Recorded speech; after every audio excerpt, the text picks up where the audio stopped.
are back live from the break, ladies and gentlemen, on the hottest show in the streets. When it comes down to Alabama football talk, debate, and conversation, it's in my own words with yours truly, your man, your confidant, Stephen Smith of Touchdown Alabama Magazine. I am live in studios. Folks, when I mentioned that this week's edition of shows would be incredible, this week's edition of shows would give you amazing content and things that you could discuss, converse amongst yourselves, I wasn't kidding. The conversation in topic 1 on Tua Tagovailoa's durability, that was a good one. But this topic right here, part 2 of the conversation, is what makes me so excited about the upcoming college football season. I mean, I am amped about Alabama football. And this topic right here on Dabo Swinney, Clemson head coach Dabo Swinney, and does he fit the Alabama factor? In the event that Nick Saban was to retire, does Dabo Swinney fit the Alabama factor? Does he fit as the next coach of the Crimson Tide? Here's a topic that we're about to get into. I listen to a lot of sports talk radio. Matter of fact, was listening to sports talk radio the other day on the way home from work. Long day at the office. You know how you get in your car after a long day of work and you crank the key of your car and you take that first, exhale after work. After that first exhale, you get that feeling of inner peace. You're like, man, I'm myself again. I dealt with all of these hooligans all day long on my job, and I finally get back to my car, and I crank the ignition. It's like, I'm me again. That's how I felt the other day. That's how I felt. Got in my car, listened to sports talk radio. And the main topic of sports talk radio is, what if, in the event, Nick Saban retires? As disrespectful as that sounds, right? I mean, Nick Saban, coming off the hip surgery, the hip replacement, he mentioned after the A-Day game, he's not trying to coach for just one more season. He's trying to get years of coaching done, right? He's not done yet.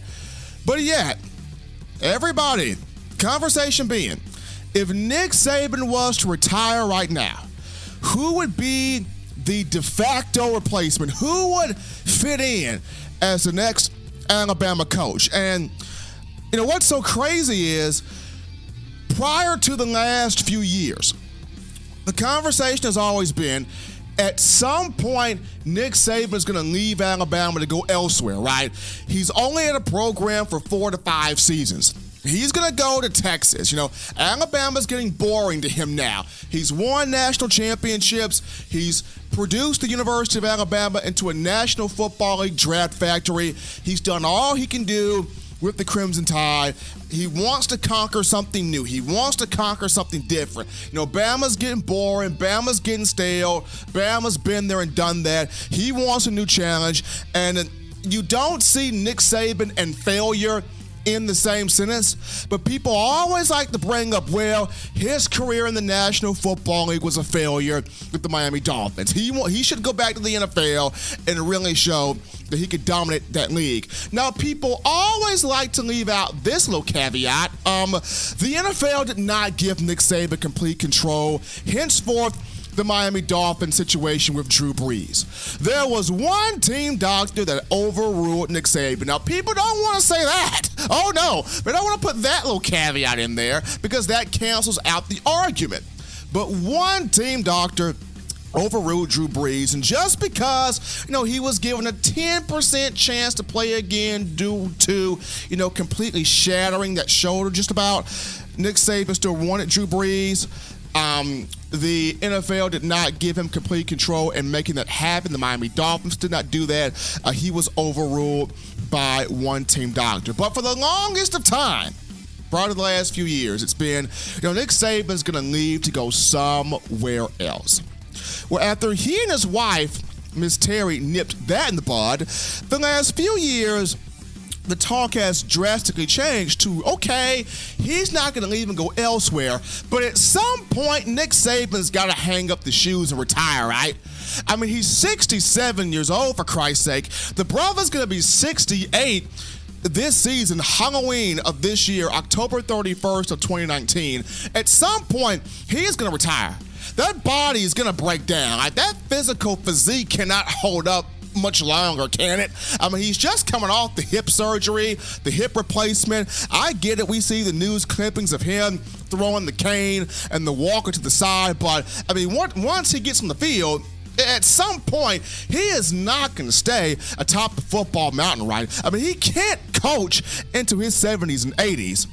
What makes this crazy is I actually have a list of coaches right here, but I've actually coached into their late 60s, 70s, and early 80s. I mean, starting this off, you have Nick Saban's mentor in the National Football League, Bill Belichick, for the New England Patriots. Bill is 67 years old, will be 68 at some point this year, and Bill, the man in the hoodie, is showing no signs of slowing down. The six-time Super Bowl champion, for those Patriots. And then you have Pete Carroll, the Silver Fox for the Seattle Seahawks. He's 67. Will be 68 at some point this year. He's showing no signs of slowing down. Was a national champion at the University of Southern California, should be a two-time Super Bowl champion for the Seattle Seahawks. But you know what? I'm going to do Kermit the Frog. I'm going to sip my tea, because whatever the Sam Hill that call was against the New England Patriots in that Super Bowl in 2013 was none of my stinking business. But Pete Carroll still moving right along. And how could we forget the great Dick LeBeau? Dick LeBeau, who was a head coach in the NFL and an assistant coach in the NFL.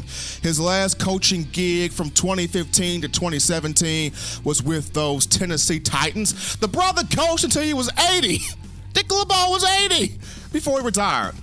When you look at college football, you got to start off with Bobby Bowden, who coached till he was 80 years old, was with Florida State from 1976 to 2009.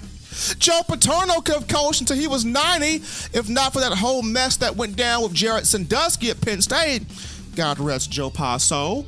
Was 85 years old when he finished coaching. Last year with Penn State was in 2011. But how about Bill Snyder?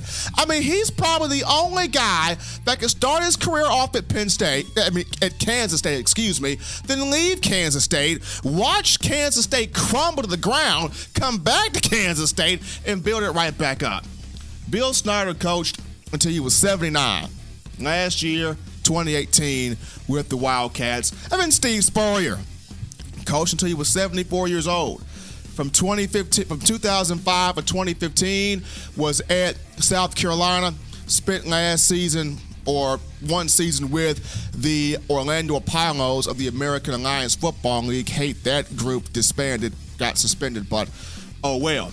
But those are just some names right there of guys that are still that coached until late 70s, late 60s, late 70s, even to some, early 80s, but ain't no way Nick Saban's going to coach for this long, right? Ain't no way.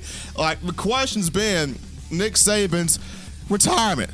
Disrespectful as that sounds. But the guy that everybody is penciling down, everybody thinks is going to be Saban's de facto replacement, it's got to be Dabo Swinney, right? It's got to be Dabo. I mean, my goodness, he's a Bama guy. From Pelham, Alabama, just outside of Birmingham, played on the 1992 National Championship team under Gene Stallings. I mean, he's a Bama guy, right? When he has that mama calls moment that Paul Bear Bryant had, you got to think Dabo's going to come back home. He's established Clemson to a national power, but if it had to be a de facto replacement, it's got to be Dabo Swinney, right? That's the conversation going on throughout sports talk media. My rebuttal to that statement is, does Dabo Swinney really fit the Alabama factor? Think about this long and hard, Tide fans. Does Dabo Swinney really fit the Alabama factor that Nick Saban talks about so much. I mean, what was Clemson before Dabo Swinney? Clemson had one national championship in 1981. Now, of course, with Swinney, it has two of the college football playoff era, 2016 and, of course, 2018. I am, and maybe I'm just old school. Maybe that's just me. Maybe I'm just old school. But I am a firm proponent of, if you can't beat them, join them, right? If you can't beat them, join them. Butch Jones could not beat Alabama. He had a couple of nice recruiting classes at the University of Tennessee from 2013 to 2017, but he couldn't beat Alabama. So poor Butch Jones comes to the University of Alabama to learn under the feet of Nick Saban as an intern, as an offensive analyst. Lane Kiffin couldn't beat Nick Saban, so guess what? He joined him. Mike Stoops could not beat Nick Saban this past year in the Orange Bowl, as he was the defensive coordinator for the Oklahoma Sooners. So guess what? He joins Nick Saban as a defensive analyst. And then you got the likes of Brian Baker, Charles Huff, and Charles Kelly. Could not beat Nick Saban at their respective programs. So guess what? They joined him. There are other coaches that have also couldn't beat Nick Saban, or they just came to Alabama just to see, how is Nick Saban doing this? How is he continuing to keep this program afloat? What's the secret sauce? What's the recipe to Nick Saban's success? It's the reason why they're all here. Dabo Swinney is different. He's beaten Nick Saban twice, one of which in the 2019 college football playoff title game off the 18 season was a darn near 30-point beatdown, a darn near 30-point physical and mental undressing of the man we hail as the greatest of all time in college football, that being Nick Saban. Clemson got the 44-16 win.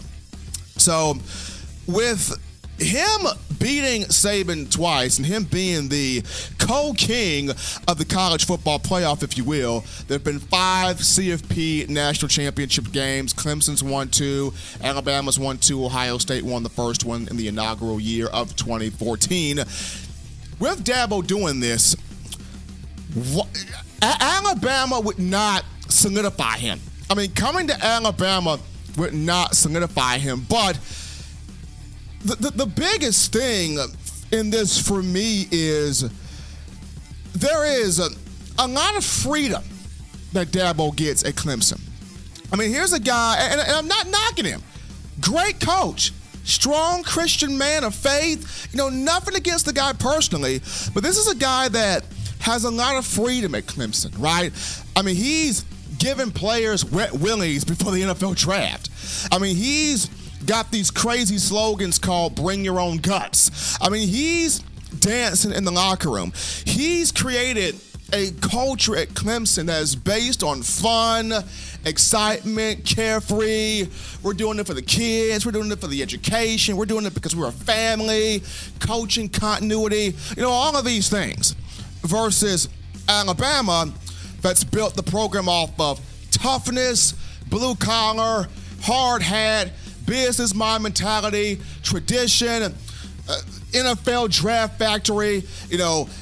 They built this off of having the opponent wet their pants when they have to play Alabama. They're going, holy smoke, I have to go against that team, and I don't want to go against that team.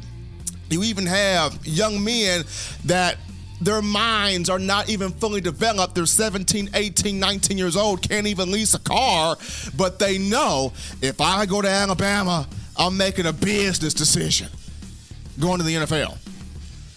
2 completely different programs built completely different ways, but does Dabo Swinney fit the Alabama factor? There's a lyric to a song by rap artist Meek Mill called "There's Levels to This Stuff." Levels to this stuff. And when you think about basketball for just a moment here, where is the mecca of basketball? Where do you go to, or what do people say as the place to go to if you want to master basketball? Why? It would be New York City, where the playground legends are born. You got Rucker Park along with other venues. There's parks in the wealthy areas. There's parks in the Section 8 apartments. There are parks in the schools. There's parks all over New York. You want to be a big-time baller on the court, you go to New York City. It's the mecca of basketball.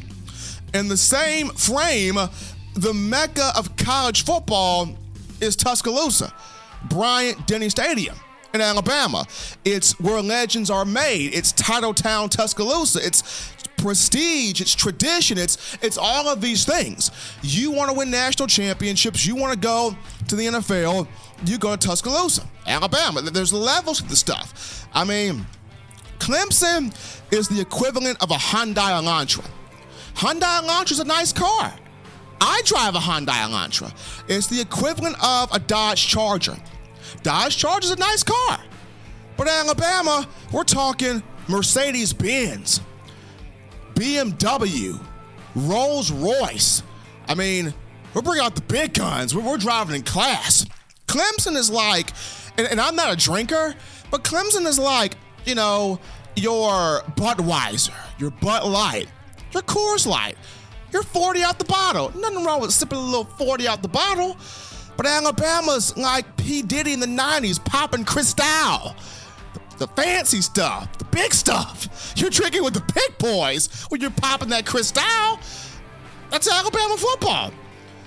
This Dabo Swinney fit, the Mercedes-Benz, the Rolls-Royce, the BMW, and the popping of the Cristal. I mean, I get it. I got a chance to listen to some national media guys talk about, you know, Alabama's under intense pressure to win this year because of losing all the offensive pieces, losing Tua, potentially losing Tua, and Najee Harris, and Brian Robinson, and Jerry Jeudy, Henry Ruggs, Devonta Smith, Alex Leatherwood, Jedrick Wills to the NFL. Well, Alabama loses defensive guys to the NFL almost each and every year, so what's the big difference in that? You're just reloading, for that matter. And you got national guys saying, you know, Clemson has surpassed Alabama. Surpassed them. The vibe is bigger and better at Clemson. Clemson's got this #1 recruiting class right now for 2020 with a bunch of 5-stars, including a 5-star quarterback that's committed. And, you know, people love the family vibe. They love the coaching continuity. Clemson's got it going on. They're the sexy pick on the block, you know, Clemson. But does Dabo Swinney, to you fans, fit the Alabama factor? He's got a lot of freedom at Clemson. Got a lot of freedom. Is he willing to give up that freedom to come to Alabama? Is he willing to give up that freedom and that 10-year, you know, $93 million contract, $9.3 million a year to come to Bama, where there's going to be a lot more expectations on him because he's at the mecca of college football, biggest program out the gate? No, does he fit the Alabama factor? I want to hear from you guys, the fans, the guys that live and breathe this stuff, this program. What would be your 3 emotions if Dabo Swinney was to be made or named the coach of Alabama football? If something was to happen to Nick Saban and Dabo Swinney was to be named the coach, what would be your 3 emotions? I'm going to give you mine right now. Number 1, I would be shocked. And the reason why I'd be shocked is going back to you're leaving all of this freedom of Clemson. You're not having a lot of competition in the Atlantic Coast Conference. I mean, Florida State's a dumpster fire. Miami's got quarterback issues. Virginia Tech's up and down.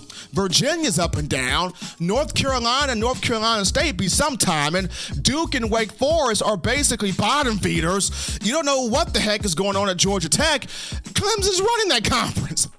You got complete freedom over there. Versus Alabama in the SEC. Mississippi State scrappy. When Ole Miss is not on probation, they're scrappy. LSU's a tough out. Auburn can luck up and beat you at times. Arkansas is tough at times. You go to the SEC. Oh, Texas A&M, big year for Jimbo. He's tough. You go to the SEC East. I mean, my goodness, Georgia. You got Tennessee coming up under Pruitt. South Carolina scrappy. You can't even sneeze on Kentucky now. I mean, Mike Stoops is cash money in the bank. They're coming off a 10-win season for the first time since 1970. I mean, the Cats are tough now. So, number one, I'd be shocked. Number two, my curiosity would be through the roof, because you got to wonder, how is Dabo Swinney going to change the culture of Alabama recruiting? And number three, I'd be a little bit anxious. How would the culture as a whole change? Before Dabo Swinney, Clemson won national title. At least before Nick Saban, Alabama had 12. When you divvy it up between Wallace Wade, Frank Thomas, Paul Bear Bryant, and Gene Stallings. Does Dabo Swinney truly fit the Alabama factor? Fans, what are your emotions like? Because next season is going to be interesting.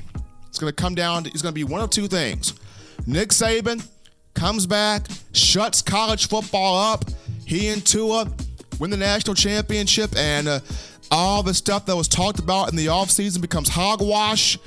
Or we get Clemson winning, and the old Dan Woken article from USA Today on the Dynasty's dead gets brushed back off and thrown back out there. One of those two is going to happen. I'm excited for the upcoming season. Folks, want to hear from you on your emotions. Do you think Dabo Swinney fits the Alabama factor? We're going to take a break here. Final break here on In My Own Words. As always, download the Touchdown Alabama Magazine app. You can get it from the iPhone App Store, Team Apple, iPhone, Google Play Store if you're rocking the Android phone. Podcast options is always available at the bottom of the screen. When we come back, we get into Brian Robinson versus Najee Harris. I touch on both of these running backs and what's to be expected of both of them. And of the two, which one could potentially have a better 2019 season? Don't go anywhere, folks. We're tidying up loose ends when we get back.